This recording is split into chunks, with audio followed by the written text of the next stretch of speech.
تو کیا Sindh high court اس میں آرڈرز کر سکتی ہے کہ اس کو وہاں بھجوایا جائے؟ دیکھیں عزیز صاحب، اس کیس کو اگر ہم تھوڑا سا اس کا جائزہ لیں تو ہمیں اس کو اس حوالے سے دیکھنا پڑے گا کہ اس کے قانونی پہلو کیا ہیں، بالکل ایسے، اس کے معاشرتی پہلو کیا ہیں، اور میڈیا کیس بننے کے بعد کیس کا کیا حشر ہوتا ہے، جی ایسے، اور اس کا اینڈ کیا ہوگا اپنے تجربے کی روشنی میں۔ اب 40 سال ہو گئے عدالتوں میں اسی نوعیت کے مقدمات کو ڈیل کرتے ہوئے۔ تو پہلی بات تو یہ ہے کہ جب یہ بچی گھر سے غائب ہوئی، اس سے پہلے دن تو نہیں وہ گھر سے نکل کے اس کے ظہیر کے ساتھ اس کے تعلقات بن گئے، وہ لازمی سی بات ہے، ان کی دوستی ہوئی واٹس ایپ پہ، ویڈیو لنک پہ۔ اس وقت گھر والوں کی یا تو تربیت میں نہیں کہوں گا کہ کمی آئی، لیکن کہیں ایسا ہوا کہ اس بچی پہ چیک نہیں کیا گیا یا اس بچی نے اس کے ساتھ دوستی لگائی۔ تو یہ ایک میڈیا جو بچوں کو کم عمری میں ہم موبائل پکڑا دیتے ہیں، یہ تو ہے اس کا نتیجہ۔ دوسری بات یہ کہ ابتدا سے ہی اس میں غلط بیانی کی گئی ہر فورم پہ۔ پہلی بات جو ایف آئی آر میں انہوں نے لکھا ہے تو خود ماں باپ لکھتے ہیں کہ 15 سال۔ تو جب 15 سال کی آپ اپر ایج کو اگر آپ ٹچ کریں گے تو پھر وہ قریب ہو جاتی ہے میڈیکل کی۔ جو پہلا میڈیکل ہوا اس میں وہ کہتے ہیں 16-17 سال، تو لڑکی قانون کے مطابق 16 سال کی بالغ ہو جاتی ہے، لڑکا 18 سال کا بالغ ہو جاتا ہے۔ لیکن قدرت جو نیچر ہے وہ بچی کو بعض اوقات 12-13 سال کی عمر میں بھی بالغ کر دیتی ہے جب اس کی بلوغت ہو جاتی ہے، اور مذہب بھی اس کی اجازت دیتا ہے۔ لیکن معاشرے میں جب قانون بنایا معاشرے میں تو اس میں لڑکی کی عمر 16 سال اور اس سے پہلے اس کا رول مائنر کا ہے۔ اب دوسرا اس میں آ گیا کہ اس کا معاشرتی پہلو کیا ہے۔ اس کیس کو تو میڈیا نے اتنا ٹاپ پہ لے گئے کیونکہ میڈیا کو ایسے کیسوں کی ضرورت ہوتی ہے۔ اس کے پیچھے جو سننے میں یہ بھی آتا ہے کہ کچھ مذہبی بھی پہلو ہے جو کوئی بھی جو ہے اس کو سٹاپ نہیں کرنا چاہتا۔ اس سے زیادہ ظلم ہو رہے ہیں اندرون سندھ میں اور اندرون پنجاب میں، بچیوں کے ساتھ، عورتوں کے ساتھ، لوگوں کے ساتھ۔ اس کو تو میڈیا اس رنگ میں نہیں اٹھاتا۔ ہمارے علاقے میں اندرون سندھ میں کالا کالی کیا بڑا مشہور، بہت، اور وہاں جنازہ اور ونگی، اور اس میں کس طریقے سے جو قرآن کے ساتھ بچیوں کی شادی کر دیتے ہیں ان کو جداد سے محروم کرنے کے لیے، اور جو ہے اور بھی بے شمار ایسی رسوم ہیں جس میں بچیاں اندرون سندھ کی اور اندرون پنجاب کی جو ہیں وہ متاثر۔ لیکن میڈیا کو کیونکہ یہ دلچسپ کیس ہے، ایک لوگوں نے اس کو، ہر دو فرقے کے لوگ اس کو اپنے اپنے تناظر میں دیکھ رہے ہیں، تو اس لیے میڈیا اس کو ختم نہیں ہونے دے رہا۔ سر اس میں پھر ایک اور بھی اسی کو ہم کر لیتے ہیں، میڈیا میں ایکچولی ہوتا یہ ہے سر کہ کچھ پیسے ملتے ہیں، اور آپ کے جب ویورز بڑھتے ہیں، لوگ زیادہ دیکھتے ہیں، اور پھر ہر آدمی یہاں یوٹیوبر ہے۔ اب ایک جو دھڑا ہے وہ کہتا ہے جی یہ صحیح ہوا ہے، دوسرا کہتا ہے غلط ہوا ہے، تو وہ دونوں اسی چکر میں آگ کو بجھنے نہیں دیتے، آگ نہیں بجھنے دیتے، وہ کوئی پیٹرول ڈال رہا ہے، کچھ لکڑیاں لا کے ڈال رہا ہے۔ بالکل ایسا ہی۔ تیسرا اس کا پہلو ہے کہ ایسے کیسوں کا اینڈ کیا ہوتا ہے۔ جس دعا زارہ کے لیے سارے اس کی ہمدردی کے غم میں مبتلا ہے نا، یہ سارے اس دعا زارہ کے یا مرنے کا اینڈ تک پہنچے گی یہ، یا اس کی ساری زندگی برباد ہو جائے گی۔ عزیز صاحب، یہ بچی جو قدم گھر سے باہر نکال لیتی ہے نا، اس کے لیے دو ہی حل ہوتے ہیں، یا وہ جس کے ساتھ گئی ہے وہ اس کو دل سے ایکسیپٹ کر کے ساری عمر اس کے ساتھ نبھائے، یا پھر اس بچی جب وہ واپس آتی ہے تو ماں باپ کو بھی اس کے ساتھ کوئی ہمدردی نہیں ہوتی، معاشرے کو بھی اس کے ساتھ ہمدردی نہیں ہوتی۔ مجھے بتائیے کہ اس بچی کو واپس لانے کے بعد اس کی کہیں نہ کہیں شادی کریں گے تو کوئی نہ کوئی ہمدردی میں تو کر لے گا، اس بچی کو کیا وہ بیوی کا سٹیٹس ملے گا؟ پوری زندگی ایک بات۔ دوسری بات شنید ہے کہ یہ بچی پریگننٹ ہے۔ اچھا، اس بچے کا جو پیٹ میں پال رہا ہے اس کا سٹیٹس کیا ہوگا؟ اس کو ضائع کیا جائے گا؟ اسقاط حمل کا کیس کس پہ ہوگا؟ اور وہ بچہ پیدا ہو گیا تو اس کی ولدیت کس کی ہوگی؟ اگر یہ نکاح غلط ہے تو کیا یہ بچہ جائز ہوگا یا ناجائز ہوگا؟ اس بچے کا کیا قصور ہے جو ساری عمر حرام کا کہلائے گا، ناجائز بچہ کہلائے گا؟ بالکل ایسا ہی ہے۔ تیسری صورت یہ ہے کہ ایسے کیسوں میں جو میں نے دیکھا ہے والدین کو سمجھایا بھی کہ جو بچی نکل گئی ہے آپ نے کہیں تو شادی کرنی تھی، یا اب بھی اس کو لا کے اپنے ساری عمر تو نہیں بوڑھا کرنا گھر بٹھا کے، کہیں نہ کہیں کرنی ہے نا. تو اگر یہاں ہو گئی تو اس کو داماد ایکسیپٹ کر لیا جائے، لیکن ایسا کون کرے گا؟ نہیں، مشکل ہی ہے سر. کون کرے گا؟ نہ کوئی کرنے دے گا نہ کوئی کرے گا. تو یہ حق اس کو نہیں ملا. ماں باپ نے اور پہلی میڈیکل رپورٹ نے، پھر میڈیا کی وجہ سے اب دیکھیں عدالتیں بھی ڈسپیوٹیڈ ہو گئیں، میڈیکل کا پروفیشن بھی ڈسپیوٹیڈ ہو گیا. جو پہلے ڈاکٹرز نے 16-17 سال عمر دی تھی، جی سر، وہ بھی تو ڈاکٹر تھے، کمپیٹنٹ تھے. اور اب جو میڈیکل رپورٹ آئی ہے وہ بھی لطیفہ ہے کہ اس کی بظاہری حالت کے مطابق اس کی عمر 14-15 سال ہے. جی بظاہری 15 سے 16 سال، 15 سے 16 سال ہے، اور دانتوں کی اس کی معائنے سے 13 سے 15 سال ہے، اور ہڈیوں کی رپورٹ کے مطابق 16 سے 17 سال. اور فائنل اوپینین دے رہے ہیں جی تو مجھے یہ 15 سے بتائیے 16. قانون کا یہ مسلمہ اصول ہے کہ جو پوائنٹ ایکیوز پارٹی کو یا ایگریو پارٹی کو فیور کرتا ہو وہ تسلیم کیا جائے گا. تو میکسیمم ایج جو 16 سال کہہ رہی ہے میڈیکل، تو ملزم کو بھی وہ فیور کرے گا، اور بچی بھی وہ کلیم کر رہی ہے تو بچی کو کلیم وہ فیور کرے گا، دوسری سائڈ پروسیکیوشن کو نہیں کرے گا. نمبر 1. نمبر 2 بات یہ ہے کہ اغوا یہ آیا کہاں سے؟ اگر چلیں اغوا ہو گیا لیکن ہوا تو مائنر ہے، بھلے ہم for the sake of argument مان لیتے ہیں کہ وہ بچی مائنر ہے، تو بیان تو اس کا ہوگا نا. تو کیا اس کے بیہاف پہ والد صاحب کا بیان مانا جائے گا کہ یہ جو مائنر بیان دینا چاہتا ہے یہ بیان نہیں دے سکتا، اس کی بجائے اس کا والد بیان دے گا، یا والدہ دے گی، یا بھائی دے گا؟ نہیں نا، ابڈکٹیو وہ ہے. تو وہ چاہے بچہ ہو چاہے بڑا ہو تو بیان تو اسی کا ہوگا. بچے کا عدالت میں بیان نہیں ہوگا. بالکل ہوتا ہے سر، مائنر کا ہوتا ہے، مائنر کا ہوتا ہے، مانا جاتا ہے. وہ مائنر کہتا ہے کہ میں اغوا نہیں ہوا. تو مجھے بتائیں وہ دنیا کی کون سی عدالت ہے جو اس کے باوجود ورڈکٹ دے نہیں تو اغوا ہوئی ہے، نہیں بھئی تم اغوا ہوئے ہو؟ نہیں. کیسے وہ اب کہہ رہی ہے تو اس پہ پرچہ کیسے ہو سکتا ہے؟ زیادہ سے زیادہ یہ ہوا تھا نا کہ اس کو اب اگلی بات آج لے لیں. عدالت کو جو میڈیکل کا آرڈر کرتی ہے، ورڈکٹ کون دیتا ہے؟ عدالت. جی بالکل، میڈیکل بورڈ کا ورڈکٹ تو نہیں. تو تمام حالات کی روشنی میں، اس بچی کے بیان کی روشنی میں، اس کے میڈیکل کی روشنی میں، اس کے پھر شناختی کارڈ، اسکول لیونگ سرٹیفکیٹس، ان تمام کو دیکھ کے ٹرائل کورٹ یہ ورڈکٹ دیتی ہے کہ یہ بچی مائنر ہے یا نہیں ہے. ابھی تک وہ تو ایکسرسائز ہوئی نہیں، ابھی تو کیس ٹرائل نہیں. ڈیورنگ انویسٹیگیشن بھی تو عمر کا تعین کروایا جاتا ہے نا، پولیس نے کروانا تھا. یہ بھی تو ایک دفعہ والدین نے کرایا. ہاں، پہلی دفعہ پولیس نے کرایا تھا، پھر والدین نے کرایا. پہلا بھی کورٹ کے حکم پہ ہوا تھا، کورٹ کے آرڈر سے ہوا. میں یہ کہہ رہا ہوں میڈیکل ہوا ہے، عدالت سے تعین نہیں کرایا. کیا دوران تفتیش عدالت سے تعین نہیں کرایا جا سکتا تھی اس عمر کی؟ اس کی تو بھی تفتیش بھی اس بچے کی پوائنٹ آف ویو سے ایک اپلیکیشن دے کے علاقہ مجسٹریٹ کر تعین کیا جائے. 15 دن میں ٹرائل کورٹ کو انٹرم چلان دیا جا سکتا ہے. لیکن اس کو تماشا بنایا جا رہا ہے تاکہ بچیوں میں خوف دلایا جائے، تربیت پہ توجہ نہ دی جائے. اس کا اینڈ رزلٹ کیا ہوگا؟ یا یہ بچی مرڈر ہو جائے گی، یا یہ ساری بچی جو ہے تانے سنے گی اور اس کی زندگی پر طلاق کروائیں گے نا جی، یا تکذیب نکاح کرائیں گے جی. ایسا کیونکہ نکاح تو نہیں، طلاق کا تو دھبا لگ گیا نا، چاہے تکذیب نکاح ہو یا تنسیخ نکاح ہو. اور پھر اس کے بعد اس بچے کی جو پریگننسی ہے وہ کیسے ضائع ہوگی، یا اس بچے کا کیا جو ہے وہ نتیجہ نکلے گا. اور اب ہم آتے ہیں ہائی کورٹ کے 21/7/22 کے آرڈر کو. دیکھیے بے شمار کیسز میں high court, Lahore high court میں ہیبیس پٹیشن دائر ہوتی، یہ بھی ہیبیس پٹیشن دائر ہوئی تھی. اور تو وہ کہتے ہیں کہ بھائی جہاں سے ڈیٹینیو کو برآمد کرانا ہے نا وہ ہے کراچی کی سندھ ہائی کورٹ کی حدود میں.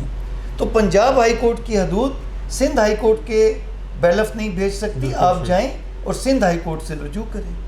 تو وہ اگر پنجاب دارالامان کی حدود میں وہ کسٹڈی میں ہے تو پنجاب کی ہائی کورٹ اس کے بارے میں فیصلہ کر سکتی ہے نا. تو یہ ہیبیس پٹیشن یا جو بھی اس کو ٹرانسفر کرنے کی جو پٹیشن ہے یہ لاہور ہائی کورٹ میں ہونی چاہیے تھی. کیوں کہ دارالامان جس کی کسٹڈی میں اس وقت وہ دعا زہرہ ہے وہ پنجاب کی ٹیریٹری ہے. تو پنجاب ہائی کورٹ کو یہ اختیار ہے کہ کیا, کیونکہ پنجاب ہائی کورٹ نے یہ ڈیسیژن دینا ہے کہ کیا اس کو یہاں سے ٹرانسفر کیا جا سکتا ہے یا نہیں. اب ٹرانسفر کرانے میں سب سے اہم پوائنٹ کیا ہے؟ دارالامان کس مقصد کے لیے بنتا ہے کہ کسی بھی عورت کو اگر اپنی جان کا خطرہ ہے تو اس کو دارالامان میں, اب یہ کہتے ہیں جی دارالامان میں وہ کیونکہ نابالغ ہے اس لیے دارالامان میں اس کو نہیں بھیجا جا سکتا, اس کو چائلڈ پروٹیکشن کے ڈپارٹمنٹ, وہاں پر تو کوئی پروٹیکشن کا انتظام نہیں, اور وہ بچی خود کلیم کر رہی ہے کہ میں بالغ ہوں تو مجھے دارالعمان میں بھیجا جائے, میری بھلے خامن سے ناچاکی ہوگی لیکن میری جان کو خطرہ ہے. اس نے 2 پلی لی, میری جان کو بھی, اور مجسٹریٹ نے بھی اپنے آرڈر میں لکھا ہے کہ مجھے اس بچی کی جان کو خطرہ ہے. تو اب لاہور ہائی کورٹ نے یہ دیکھنا ہے, ٹرائل بھلے وہاں چلے, کیا ٹرائل کے لیے ٹرائل کورٹ نہیں بلوا سکتی اس کو؟ بالکل بلا سکتی. اور for the purpose of investigation, آپ تو ماشاءاللہ پولیس ڈپارٹمنٹ کی آئی, کیا انویسٹیگیشن انہوں نے وہاں بیٹھ کے کرنی ہے؟ یہاں کے کریں گے, جہاں ایویڈنس ملنی ہے انہوں نے وہاں جانی ہے. انویسٹیگیشن آفیسر کے لیے, کلیکشن آف ایویڈنس کے لیے وہ ہر جگہ جا سکتا ہے. تو وہ یہاں آ کے اس کا بیان ہی لکھنا ہے نا انویسٹیگیشن میں, اور کیا کرنا ہے, بالکل ایسا ہی, کوئی راکٹ سائنس تو نہیں کرنی نا, اس بچی کا بیان لکھنا ہے, اور جو میڈیکل وغیرہ ہو رہے ہیں وہ تو سب اس کے پاس ہیں. تو اس کو یہاں سے شفٹ کرنا قانونی بھی مناسب نہ ہے, اور عدالتوں کا جو پہلے ورڈکٹ آیا اس کے مطابق بھی اس کی عمر کا ٹرائل چلے گا. ٹرائل میں جب اس کی ضرورت ہوگی تو ٹرائل کورٹ اس کو کسٹڈی میں یا حفاظت میں وہاں بلا لیں. سر اس کے 2 گواہ, ایک نکاح خواں حافظ غلام مصطفیٰ اور اصغر علی 2, یہ وہاں اریسٹ ہیں سر اس مقدمے میں. ادھر ہی اگر دیکھیں نا, اگر مقدمہ لڑکی بیان دے رہی ہے مجھے اغوا کسی نے کیا, پھر بھی وہ اریسٹ ہیں. اور 7/7/22 کو آنریبل جو ایڈیشنل سیشن جج صاحب ہیں انہوں نے اس کی بلیں ریجیکٹ کر دی ہیں اس گراؤنڈ پہ کہ جو 364 نان بیلیبل ہے, اس لیے میں ریجیکٹ کر رہا ہوں. تو کیا سمجھتے ہیں کہ آپ صحیح ہے فیصلہ؟ عزیز صاحب, قانونی نقطہ تو آپ بھی سمجھتے ہیں, میں بھی. مجھے بتائیں کہ جب تک کوئی نکاح نامہ فیملی کورٹ اس کی ویلیڈیٹی کو ختم نہ کرے اس وقت تک تو نکاح نامہ رہتا ہے. بالکل رہتا ہے. تو وہ نکاح خواہ ملزم کیسے بن گیا؟ جب تک یہ ورڈکٹ کسی فیملی کورٹ کا نہ آ جائے تکذیب نکاح میں یا تنسیخ نکاح میں کہ جی یہ نکاح نامہ غلط ہے, غیر قانونی ہے, بالکل صحیح ہے, اس وقت تک اس نکاح, ابھی تک تو کسی نے ورڈکٹ نہیں دیا, تو وہ نکاح خواہ تو اس میڈیا کی وجہ سے, اس میڈیا کے اس کی وجہ سے وہ, اور یہ سارے جو ہیں اس میڈیا کی رحم و کرم پہ ہے نا. ایکچولی میڈیا ٹرائل زیادہ ہو رہا ہے اور باقی جو لیگل پوائنٹس ہیں. اچھا سر, اس میں ایک اور بھی ہے, اب ظہیر نے بیل کرائی, جیسے میں نے عرض کیا آپ کو 18/7/22 کو ملتان ہائی کورٹ سے, اور وہاں جا کے اس نے انٹرم کرائی متعلقہ سیشن کورٹ سے کراچی میں. تو کیا آپ سمجھتے ہیں کہ یہ بیل اس کی ریجیکٹ ہو جانی چاہیے, جبکہ لڑکی کا بیان بھی ہے, اور لڑکی یہ جا کے بھی وہاں بیان دے دیتی ہے کہ مجھے کسی نے اغوا نہیں کیا؟ دیکھیے جو حالات و واقعات ہیں نا, جو قانون کا ایک سب سے بڑا جو اصول ہے نا وہ ہے کیس آف فردر انکوائری, اور اس کے بعد آتا ہے بینیفٹ آف ڈاؤٹ. اب مجھے بتائیے کہ اس کیس میں سوائے کیس آف فردر انکوائری کے اور تو کوئی پوائنٹ ہے؟ بینیفٹ ڈاؤٹ تو اس کو جا رہا ہے, پروسیکیوشن کا تو ایک ہی پوائنٹ ہے جی, FIR ہیز بین لodged, اور نومینیٹڈ بھی نہیں ہے, نومینیٹڈ نہیں ہے, 3 لائنوں کی FIR ہے, اور وہ بچی خود اپنی مرضی سے آئی. تو اس میں تو سوائے کیس آف فردر انکوائری کے پروسیکیوشن کے پاس اور ہے کیا؟ اور نمبر 2, جب تک کسی کے خلاف, آپ تو پولیس میں رہے ہیں, میں آپ کی کورٹ میں گیند پھینک رہا ہوں, جب تک کسی ملزم کے خلاف کوئی credible, not only evidence, credible evidence نہ آئے اس وقت تک کیا پولیس اس کو گرفتار کر سکتی ہے؟ کریڈیبل تو اس میں کہیں نہیں ہے سر. دیکھیں نہ اغوا اسے کر کے لے آنے کی ہے, وہ بیان کر رہی ہے میں نہیں, لیکن وہ کیونکہ سندھ کی پولیس ہے, نہیں بنتی, سندھ کی پولیس ہے, میڈیا کا کیس ہے, تو جب میڈیا پہ کیس آ جائے تو پولیس تو کہتی ہے کہ پروسیکیوشن کو ہی فیور. اس میں صرف ایک بنتا ہے جو وہ 3 اور 4 ہے نا سر, سندھ چائلڈ میرج والوں کا 2018 کا ایکٹ, اس کا یہ کہتے ہیں جی 3 ہے, کیونکہ اس میں بھی سزا انہوں نے شاید 3 سال سے زیادہ رکھی ہوئی ہے, اور پنجاب میں تو میرے خیال میں 6 مہینے سزا ہے. میں اپنے آپ سے وہی اپنی پہلی ایک بات کا کہوں گا کہ جب تک نکاح کوئی کمپیٹنٹ کورٹ اسے ڈکلیئر نہ کر دے, اسی طرح جب تک اس کو بچہ ڈکلیئر نہ کر دے کوئی کمپیٹنٹ کورٹ, میڈیکل بورڈ نہیں. کوئی کمپیٹنٹ کورٹ جب تک اس کو بچہ ڈکلیئر نہ کر دے تو اس وقت تک یہ ٹریفکنگ کا سیکشن لگ سکتا ہے. یعنی ہائی کورٹ کوئی اتھارٹی نہیں ہے, جو بیسکلی جو ٹرائل کورٹ ہے وہ اتھارٹی ہے, اس کو اتھارٹی ہے. یہ علاقہ مجسٹریٹ ڈیورنگ انویسٹیگیشن یا ٹرائل سے چلان جانے کے بعد ٹرائل کورٹ وہ کرے گی. ہائی کورٹ بھی ڈائریکشن دیتی ہے اپنی کورٹ کو, کیونکہ بیسکلی ہائی کورٹ جو ہے وہ کانسٹیٹیوشنل کورٹ ہے, اور اسی طرح سپریم کورٹ بھی کانسٹیٹیوشنل کورٹ ہے. وہ دیکھتے ہیں کہ نیچے کہاں کہاں غلطیاں ہوئیں اور انہوں نے ان کو درست کرنا ہوتا ہے, انہوں نے بیٹھ کے فیصلے نہیں کرتے. اب دیکھیں نا, میں اسی پرنسپل کو ابھی جو تھوڑی دیر پہلے ہم نے ایک بات کی کہ اس لڑکے کو ظہیر کو جانا پڑ رہا ہے نا سندھ ہائی کورٹ سے بیل کرانا. کیوں کہ ایف آئی آر وہاں درج ہوئی, جورسڈکشن تھانہ وہاں ہے, ایو وہاں کا ہے. تو اسی طرح پھر دارالامان جب یہاں کا ہے پنجاب کا, تو اس کے بارے میں سندھ ہائی کورٹ کیسے انٹرفیئرنس کر سکتی ہے. اور ایک اور آپ کو بات بتاؤں, اس میں لڑکے کے پاس ایک یہ پوائنٹ ہے, سندھ ہائی کورٹ جانے کی بجائے وہ ڈائریکٹ سپریم کورٹ جا سکتا ہے. جی بالکل, کہ مجھے وہاں جان کا خطرہ ہے, جیسے بچی کہتی ہے کہ مجھے وہاں جان کا خطرہ ہے, میں وہاں نہیں جا سکتا, تو ہائی کورٹ خود بھی انٹرٹین کر سکتی ہے, اور high court Punjab high court کو بھی ڈائریکشن دے سکتی ہے کہ اس کا بیل کا میٹر. یہ ایسے کیسز بھی تحاشا ہوئے, میری سروس میں بھی کئی کیسز آئے, اور لڑکیاں واپس بھی گئیں, لڑکیاں اپنے خاوندوں کے ساتھ رہ بھی گئیں, لیکن کیونکہ اس کو سوشل میڈیا نے ایک پورا وہ کر دیا, اور ہر آدمی بات کر رہا ہے, باپ کی تصویر لگی ہوئی ہے, بیٹی کی تصویر لگی ہوئی ہے, تو میرے خیال میں یہ چیزیں مناسب نہیں ہیں معاشرتی طور پہ بھی. اور سر بہت بہت شکریہ آپ کا سر, آپ نے اپنا قیمتی وقت دیا. تو خواتین حضرات دیکھیے, یہ جو کیس تھا دعا زہرا کیس, ہم نے اس کو پورا ڈسکس کیا, جناب سکندر جاوید صاحب نے اپنی ماہرانہ رائے دی. ہمارا اس سے قطعاً یہ نہیں ہے کہ دعا زہرا کیوں آئی اور ظہیر نے کیوں شادی کی, نہ ہی ہم ان یوٹیوبرز کی طرح بات کریں گے کہ کون کیا غلط کر رہا ہے. ایک لیگل اس کے جو اسپیکٹس ہیں, جو لیگل اس کے پہلو ہیں, ہم اس پہ ڈسکس ہم نے کیا, اور اس پہ ہم نے بتایا کہ جی جو سندھ ہائی کورٹ کا فیصلہ ہے وہ مناسب نہیں ہے, انہیں چاہیے تھا یہ رٹ یہاں کرتے, کیونکہ دارالامان جو ہے وہ پنجاب میں ہے, اور اس کی جورسڈکشن لاہور ہائی کورٹ بنتی ہے, پنجاب کا جو ہائی کورٹ ہے اس میں بنتی ہے. سندھ ہائی کورٹ دارالامان یہاں کے اور یہاں کے مجسٹریٹ کو آرڈر نہیں کر سکتا. تو یہ تھا جی آج کا کالے کوٹ میں ہمارا دعا زہرا پروگرام. انشاءاللہ سر سکندر جاوید صاحب کو پھر بھی تکلیف دیں گے, اور ڈیفرنٹ ٹاپکس ہیں اس پہ ہم ڈسکس کریں گے. اللہ تعالیٰ آپ کو سلامت رکھے. Thank you so much.